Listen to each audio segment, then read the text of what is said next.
Hello, beautiful soul. I'm Vicki Howie of ChakraBoosters.com, the creator of Chakra Boosters Healing Tattoos. And today I'm excited to start a brand new series with you. We are going to look at 5 embodied ways to boost or heal, whatever word you want to use, your chakras.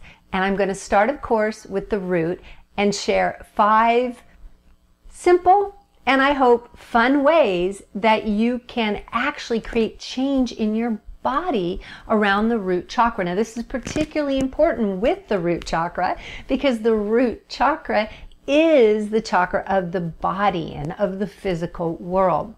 The root chakra is the red chakra, the densest and lowest chakra. It's in the tailbone and it governs your, pretty much from the tailbone down, your legs, and of course your feet. It's all about grounding and being on the earth. It's about everything in your life that's foundational. And you can think about everything that makes you feel safe and secure, but also financial stability, family and home. We feel safe in our home or in our tribe. And also it has to do with your career because that has to do with your money. So everything that is foundational in your life. And I should say rather than career, because your career could be more connected to your purpose, I should say your work, your job. Whatever you call your job, that's related to the root chakra. It is earth element and it's the first of the masculine chakras, which means it's steady and slow, deliberate and patient. The elephant is often used as the symbol. I, in fact, do a whole series on animals that help you boost each chakra. Spirit guide animals that will help you because we really can tap into the energy of animals. So you might want to watch that playlist if that interests you. So let's look at the first embodied way that you can boost your root chakra. It's going to sound deceptively simple. Number 1 is slow down. Now you may notice that in general, I like a really fast pace. And that's because I've been a recovering, weak, chronically weak root person for most of my life. And certainly the recovering part I've been doing in the last 12 years. I'm very, very connected to the cosmos, my psychic gifts, and my upper chakras. And I have a very wiry, thin body that is like a helium balloon going up, right? I'm very Vata in the Ayurvedic world. So because of this, I move fast, talk fast, think fast. And it's challenging for me to slow down. And I'm not even sure if I will because I want to be in the zone that's best for me, but I want you to know that if you just do 5 to 10 minutes a day, you've done a lot. If you are very upper chakra, meaning you're in these upper, more spiritual, more mental or philosophical chakras, then you want to come down to your root. Ironically, the people that need root are the ones that find it hard to do this, to slow down, because they're vibrating and they may have anxiety. So when you slow down, you're going to find that it actually helps let go of anxiety, because when we root, when we ground, we feel safer and we let go of this untethered feeling of anxiety.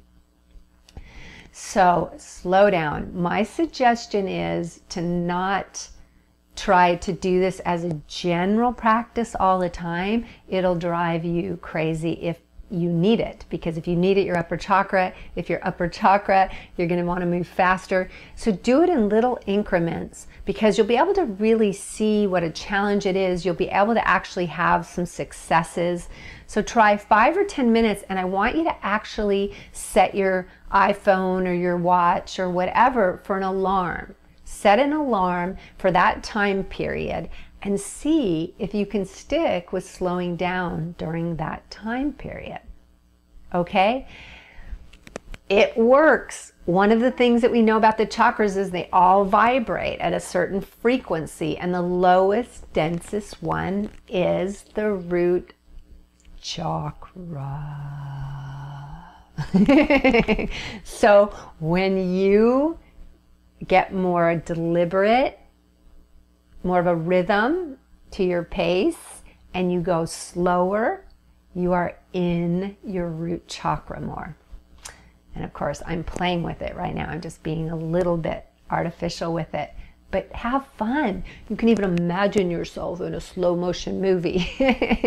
Maybe just do that 5 minutes a day. It's still going to help you resonate with that deep, slow, earthy energy. Okay? Let's move on to number 2. Number 2 is that you want to have an affair with trees. Trees are such a perfect symbol. Mountains are as well. Mountains are good symbols for root because root is earth, but trees are alive and we can resonate with trees. Yes, I know the mountain's alive. Everything has energy, but trees, we can feel their soul. We can feel their aliveness. We can smell their aliveness. Like if you get really close to a tree and you're energy sensitive, you can feel its energy. So trees are amazing because as much as they grow up, they root down, right? Trees just automatically do what is really healthy for us to do. Ground down. The more you ground down, the more you can expand in your life. Many people think I'm going to expand up to here, so they pull up their roots and they go over there and then they go over there and then they go over there. And they're not grounded. And what that does is the tree, any tree that's not grounded just goes, right? So when you begin to resonate with trees and you begin to really honor them, it's amazing how you truly embody the energy that they embody. And here's my number 1 exercise for you, because this is really fun. And it's a way of getting your child self, your inner child, to participate in feeling this tree energy. Try it right now. I'm just going to do a little thing. Close your eyes for just a moment and take a couple deep, slow root chakra breaths. So you might even think of them as going down in and out of the earth's core. Just breathing in and out of the earth's core into your body and back to the earth's core. Now I want you to picture that you're a tree. Now I know that this is mental, but I want you to be so clear about it, and especially the rooted part, that feel your roots going down into the earth. And then I want you to ask yourself, what kind of tree am I?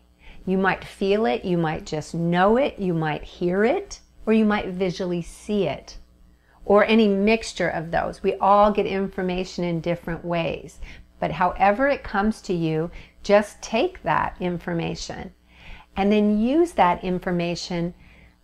I'm an oak tree. Oh, I'm an oak. As I feel into me being an oak tree, the root chakra energy becomes more solid. It becomes more real. I'm an actual oak tree. I begin to feel the shape of my oak tree.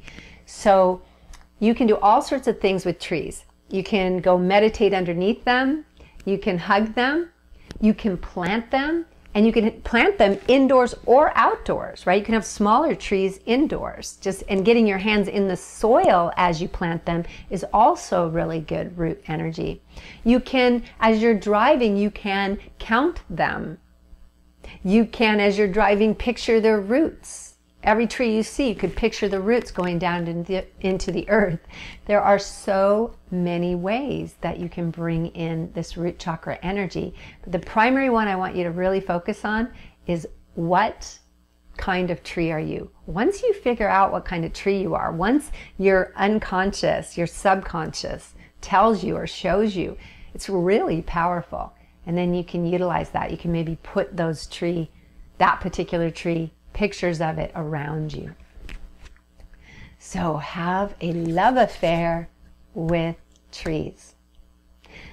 Number 3, organize and minimize. So I'm picturing how embodied this is for you, because you go into your closet and you pull out things that you haven't worn in a year, and you know you've got things in there that you haven't worn for 5 years. unless you're already pretty good at minimizing and organizing, you know you've got stuff in there from way back when. So go in there and do the same thing with your files. Do the same thing with your furniture. And where did it get cluttered? Where is there too much stuff in one corner? Feng Shui. Organization is so good at a foundational level, and it's a key component of the root chakra, because the root chakra is the base. And when we are disorganized at our base, everything that comes out of that base is disorganized as well. Think about it. Wow.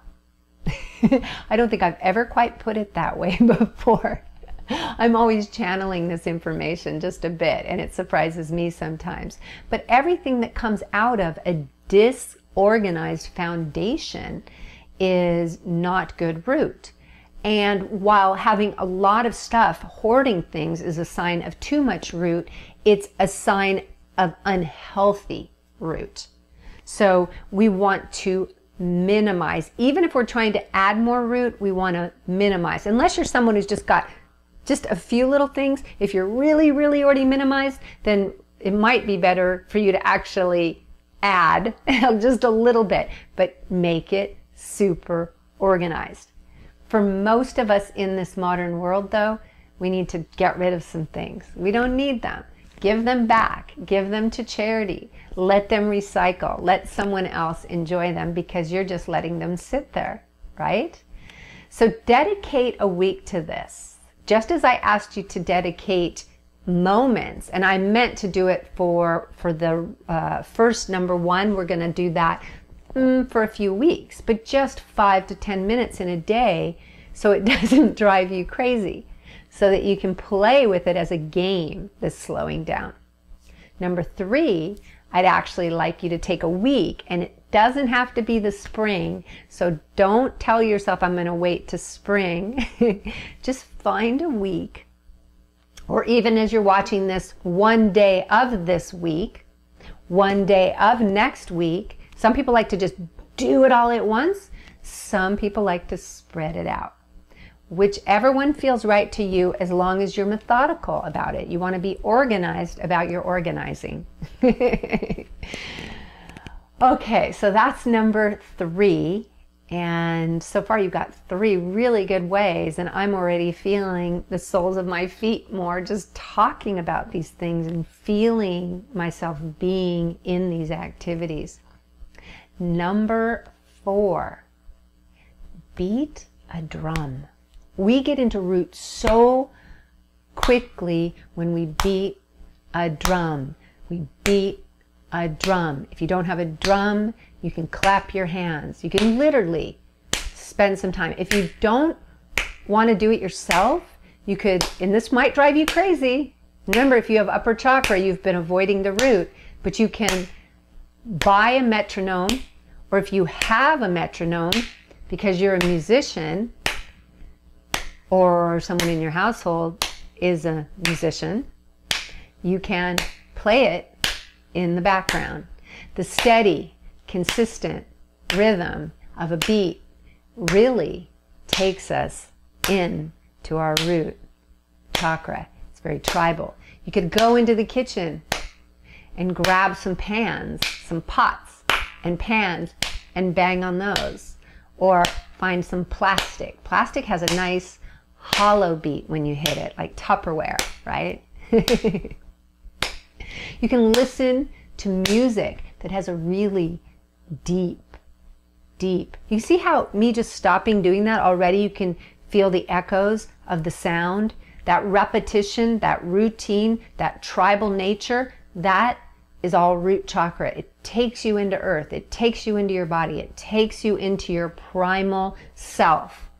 And with the root chakra, you want to be in your primal self. This is about being in that primal self. You're still connected to all the other chakras and to the highest, to the divine.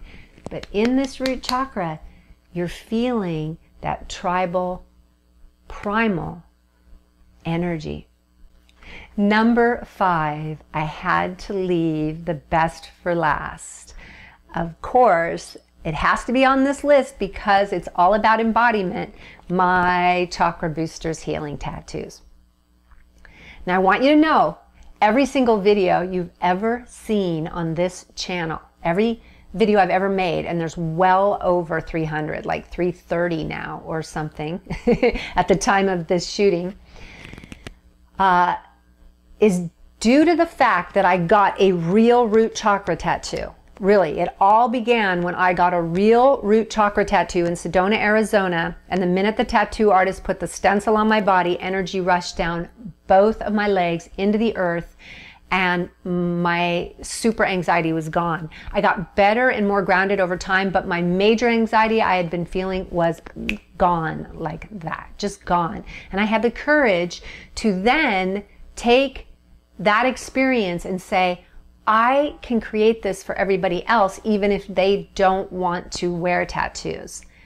And that also came from just, I'm here, I'm in my body, I can do this, right? I can do this. So what I want to say about this is that I still wear these, you guys. I do, because as I expand, like right now as I'm shooting this, we have Jupiter energy just going crazy. As I'm shooting this, Jupiter is in the galactic center, and it will only be there for a couple more days. But lately I've been wearing 4 of my root tattoos, and I still want to pull up toward Jupiter. That's just my makeup. I'm very, very psychic. I'm feeling energy for myself, for the collective. I'm wide open. In human design, I have lots of open energy centers, 7 out of 9. So I need that grounding. These help me. So 12 years after I created these, I'm still wearing my own root chakra. I usually don't need the others unless I have a bit of a neck pain, and then I will wear my throat and it takes my neck pain away.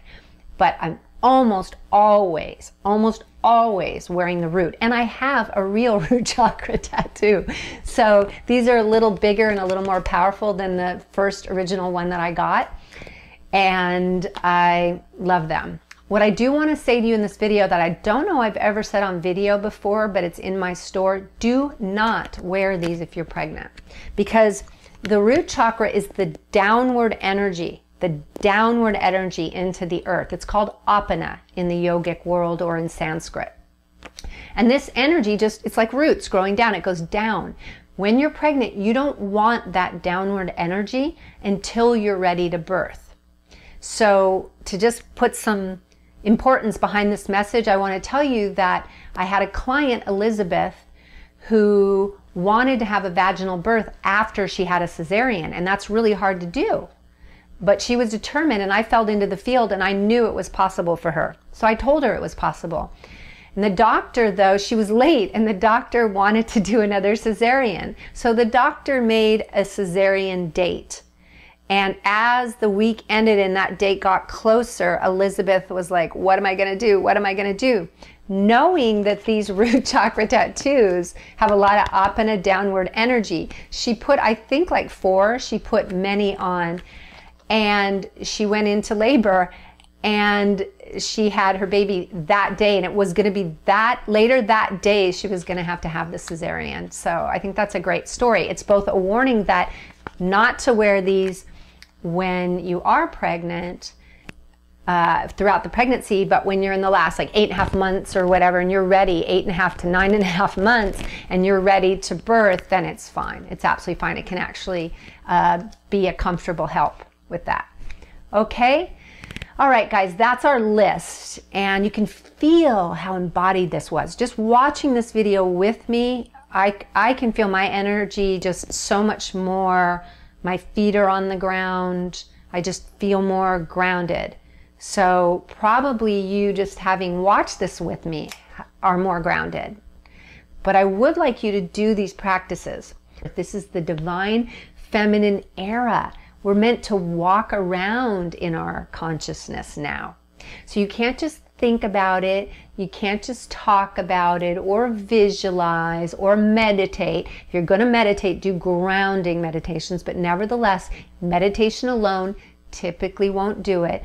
You need to get it into this body. Think of it like going to the gym. to strengthen your muscles. You want to do the same thing for your chakras, and especially the root, because the root is the lowest, most body-related, most physically world-related chakra. So especially for the root, you got to do these embodiment exercises. Try them out. Do the ones that inspire you, and then make some comments. I would love to hear, and I'm sure others in our tribe would love to hear. It's always better to post here on the YouTube channel rather than in my blog, because there's a lot more people that are sharing the information on the YouTube channel. So that's it for this video. I think we have a good start to this series on embodiment practices. The next one's going to be the opposite, on your watery, divine, feminine, and that's going to be really, really fun. I will share that one with you next. Until then, I hope you have a very grounded, organized, and tree-ish root chakra week. I love you so much. Blessings.